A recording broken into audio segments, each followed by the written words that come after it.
sur le chemin de la victoire. Nous sommes sur le chemin du miracle. Dis, je suis sur le chemin du miracle. J'aimerais que vous sachiez ce matin que tous vos adversaires ont perdu la bataille. Si tu reçois cette parole, tu dis Amen bien là où tu es. Tous vos ennemis n'ont plus d'espace pour rester. Parce que tu es en train d'occuper de l'espace. Personne ne peut résister devant ta foi. Je veux que vous preniez votre livre dans le livre de Jean. Bible, Jean, chapitre 4. Je vais commencer à partir du verset 21. Jean, chapitre 4, verset 21. Femme, lui dit Jésus, crois-moi, l'heure vient où ce ne sera plus ni sur cette montagne, ni à Jérusalem que vous adorez le Père. Vous adorez ce que vous ne connaissez pas. Nous adorons ce que nous connaissons, car le salut vient des Juifs. Mais l'heure vient, et elle est déjà venue, où les vrais adorateurs adoreront le Père en esprit et en vérité, car ce sont là les adorateurs que le Père demande. Dieu est esprit, et il faut que ceux qui l'adorent, l'adorent en esprit et en vérité.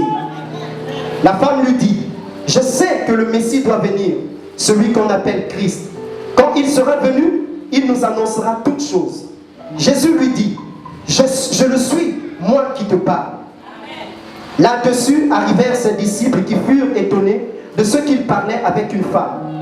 Toutefois, aucun ne dit, que demandes-tu ou de quoi parles-tu avec elle? Alors la femme, ayant laissé sa cruche, s'en alla dans la ville et dit aux gens, venez voir un homme qui m'a dit tout ce que j'ai fait. Ne serait-ce point le Christ? Ils sortirent de la ville et ils vinrent vers lui. Amen. Amen. Soyez tous bénis. Amen. Nous avons tous des histoires.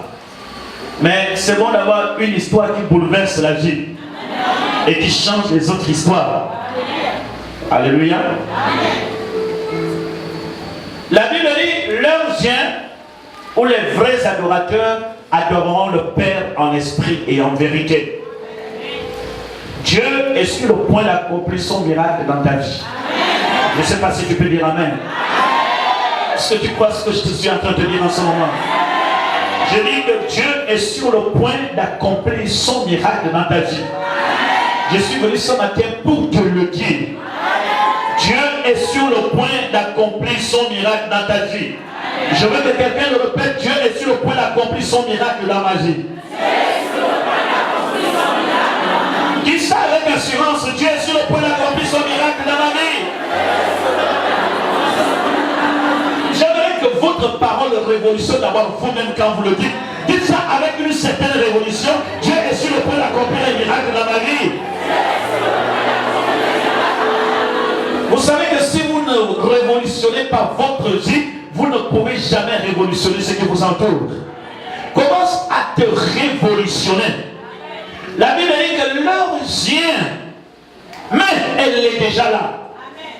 Elle vient, mais elle est déjà là. Elle est là où tu es assis. Elle est déjà là. Où les vrais adorateurs adoreront le Père en esprit et en vérité. Je veux que chacun de vous comprenne ce matin. Vous avez été appelé et choisi et oint pour adorer Dieu. Amen. Tu es d'accord avec moi? Amen. Je le consume, tu as été appelé pour adorer Dieu. C'est tout. Tu es un adorateur. Amen. Et je vais vous dire quelque chose ce matin. Vous voulez le miracle de Dieu dans votre vie? Adorez Dieu. Amen. Lorsque vous lisez la parole, le plus grand combat spirituel, c'est l'adoration. Je dis le plus grand combat spirituel contre les sorciers, contre les francs-maçons, contre tous ceux qui pratiquent toutes ces histoires traditionnalistes qui n'ont rien à voir avec Dieu. Le plus grand adorateur est celui qui détruit ces choses.